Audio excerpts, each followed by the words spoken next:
Hey, Shalom Akim. First and foremost, give all praise and glory unto Yahweh, Bashim Yahushai, Bashim Rachak Kadash, the boners under the Elders Apostle Green Millstone, the Elders Green Millstone, and of course, peace and blessings under the hopeful elect. The sincere servants of Yahweh, Bashim Yahushai, serving in truth and sincerity. Yes, so I'm the brother Chayaba from GMS Plain Devil's Camp. Come back with another lesson to the spirit. Yes, so this lesson be based off this article from nationalnews.com, which is entitled, it says, "The window is closing, how the Iran conflict just unleashed a global famine trigger." Of course, as we know, the current thing with conflict between the U.S. between U.S., Israel, and Iran, ultimately is a big topic. I mean, literally, you can just look up Iran, and you have a bunch of, different things within the news.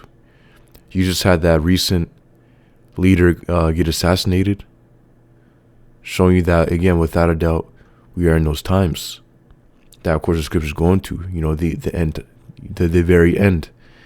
And as we can see, we're at the very end, where, all war is about to break out, global war, as the scripture is going to.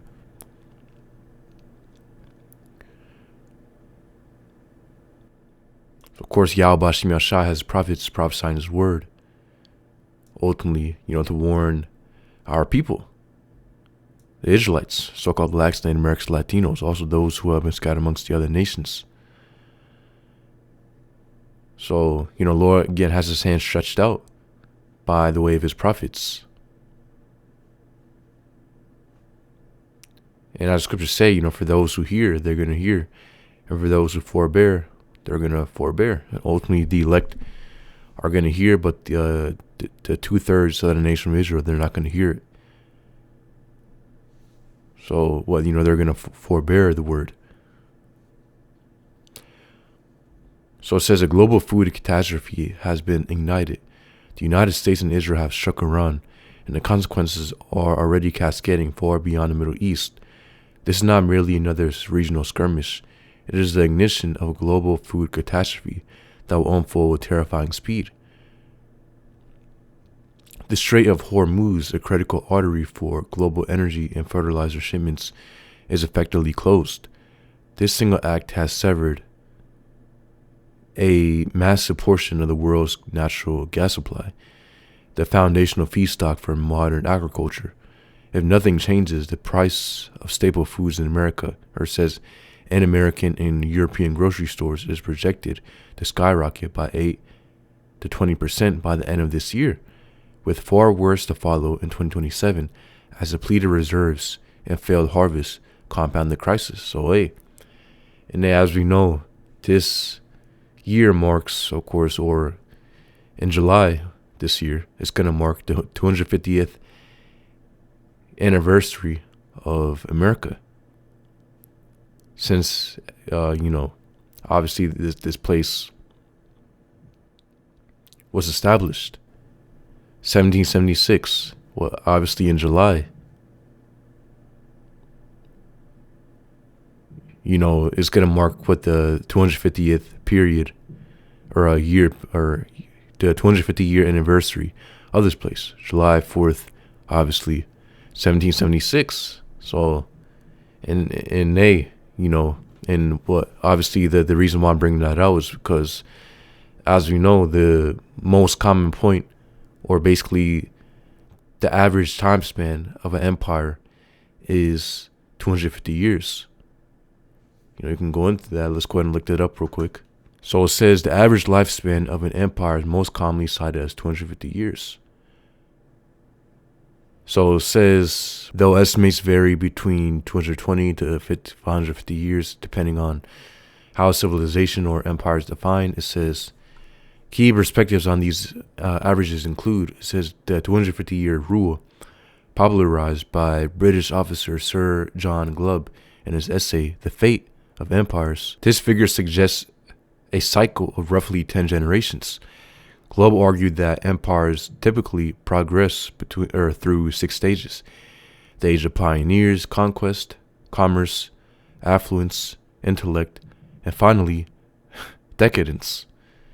And then, we know the meaning of decadence. It says, a state or period of cultural or moral decline characterized by excessive indulgence in pleasure or luxury. And does that not describe America? This place is known, of course, again, as basically, the land of excess, where, you can do anything in excess. All things are, readily available. It's a pleasure-based society.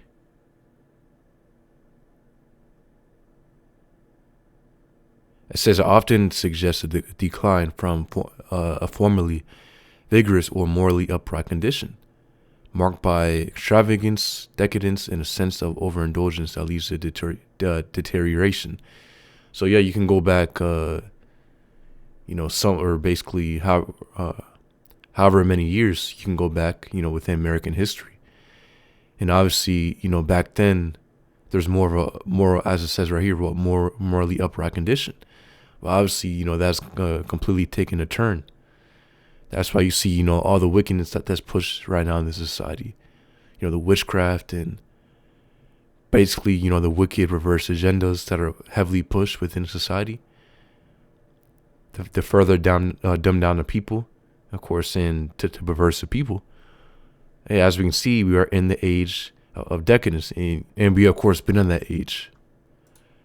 So going back to article, it says, read again. It says, if nothing changes, the price of staple foods in American and European grocery stores is projected to skyrocket by 8 to 20% by the end of this year, with far worse to follow in 2027 as depleted reserves and failed harvest compound the crisis.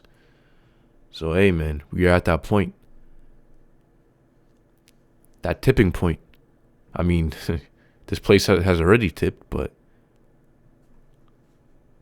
again, ultimately, where this place is completely destroyed, because the final, of course, end of America is nuclear destruction. And hey, very well, it could happen this year, or beginning of next year. The point is that we're very, very close. All Esau needs to do is implement that mark of the beast. And again, very well could happen this year. And what, Yahweh that happens this year. The cascade from energy to fertilizer crop yields have already begun, yet policymakers in Washington and other Western capitals appear blind to the coming consequences. It says, as one analysis starkly warns, the military conflict could be devastating for global nitrogen and phosphate markets. Experts are sounding the alarm, but the political class, perhaps driven by foreign allegiances or sheer, hubris, is failing to grasp that this war has just pulled the trigger on a global famine. The window to avert mass deprivation is closing by the hour, and nothing is going to stop this from happening. Why? Because this is prophecy. Let's go ahead and get Mark chapter 3:3. It says, and as he sat upon the Mount of Olives, referring unto Yahushai, it says, Peter and James and John and Andrew asked him privately, tell us, when shall these things be? And what should be the sign of thy, it says, what should be the sign when all these things shall be fulfilled? So they're asking Yahushai, what's going to be the signs at the end time, that they are at the very end? And Yahushua answering them began to say, take heed lest any man deceive you. For many shall come on my name, saying, I am a Mashiach, and shall deceive many. Yeah, many coming as if they are of the anointed, as if they have the truth. And shall deceive many, which, really they're liars. Only, of course, but, the true men in the Lord. So, of course, with the elder apostles of Great Millstone, elders on down, we have the truth. Of course, when it comes to the truth, obviously, you'll find it 100% here. Everybody else, of course, they're saying as if they are of the anointed, which they are not. It says, verse 7, and when ye shall hear of wars and rumors of wars, be not troubled, for such things must needs be, but the end is not yet. It's like it says, but the end shall not be yet. Yeah, and we're currently in that period of wars, rumors of wars. Well, ultimately, we're still waiting for the implementation of the mark of the beast, which again, as the elder Parshahar says, and as we can clearly see, is months away. Months, again, could be 3 months, 6 months, 12 months, 18 months, 24 months, whatever. The point is that we're months away.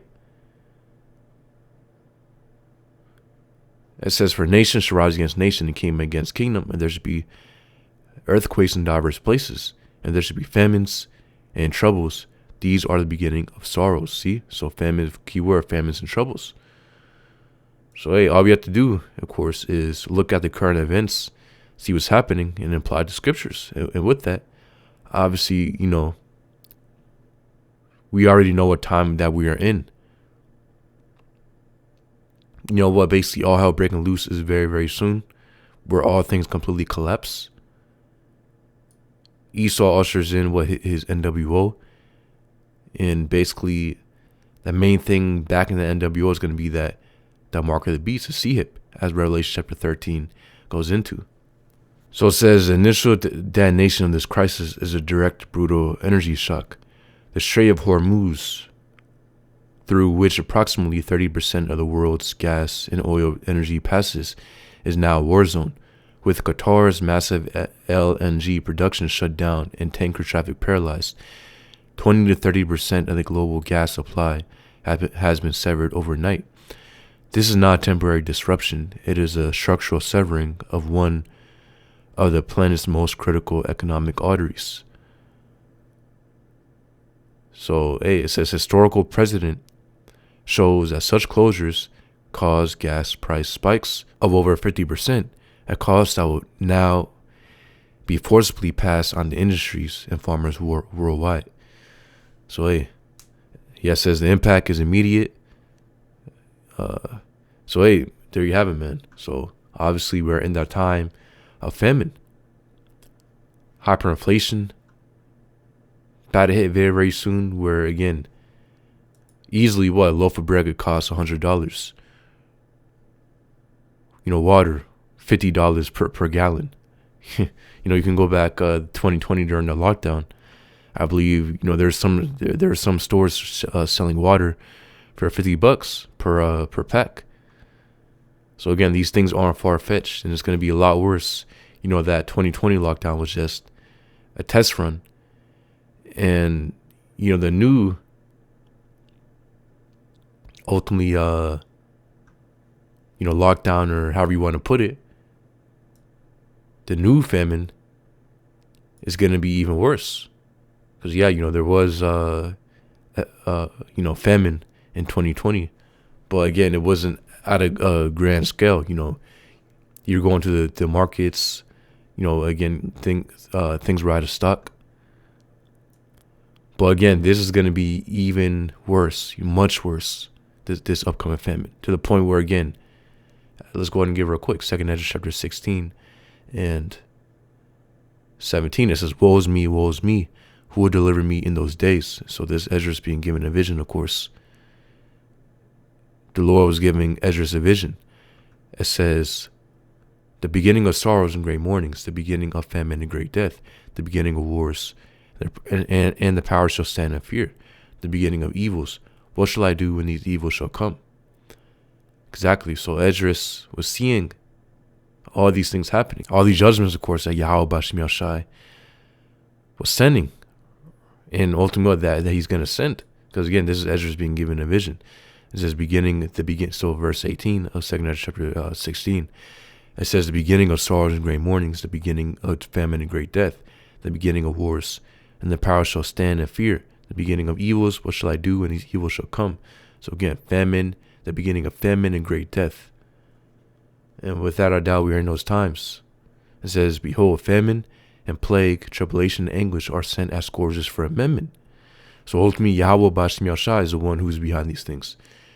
When you see, again, global famine, sugar, Iran versus U.S. and Israel, Russia and China teaming up with one another against America. Again, all these things aren't happening on their own. Ultimately, it's Yahweh Bashim Yahushai stirring up these things. Pestilence, diseases and famines and earthquakes and, again, war. Ultimately, what is all by the hand of Yahweh Bashim Yahushai. And again, clearly we can see that through the scriptures. The scriptures give us, of course, again, the ultimate, the truth, and obviously what's prophesied. So we have all the answers to what's going to happen.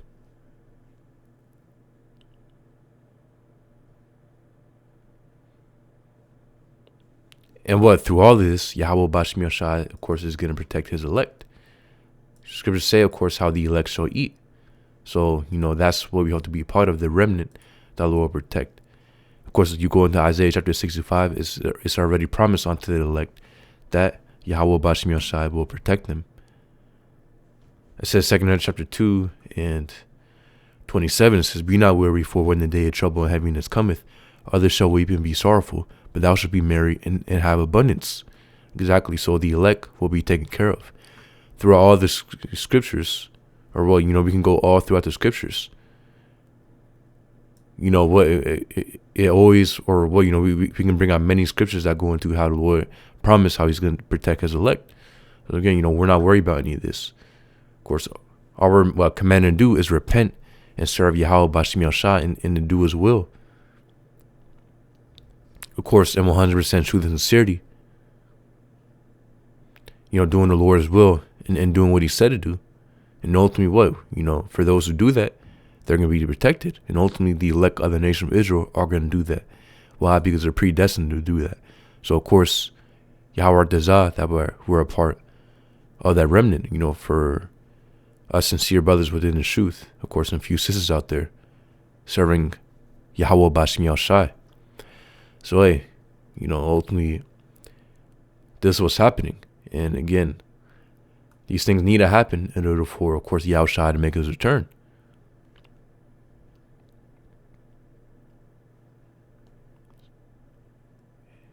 And again, the Lord's going to show mercy unto his elect.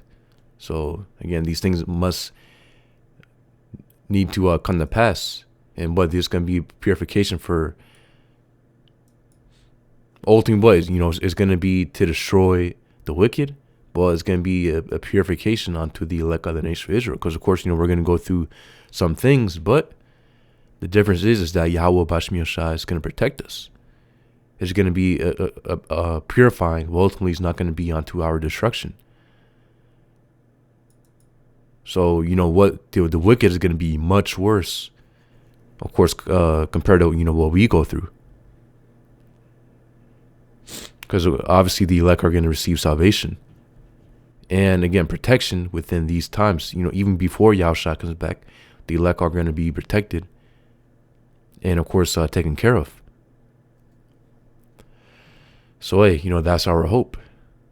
The patience of faith of the saints, as the scriptures go into. What of course, we're waiting for. Of course, Yahushua coming back to establish his righteous rulership and ultimately to deliver us. So, Lord, so you brothers out there edified. Yahweh Bashim Yahushai, Bashim Kakodash Brakathum. Shalom.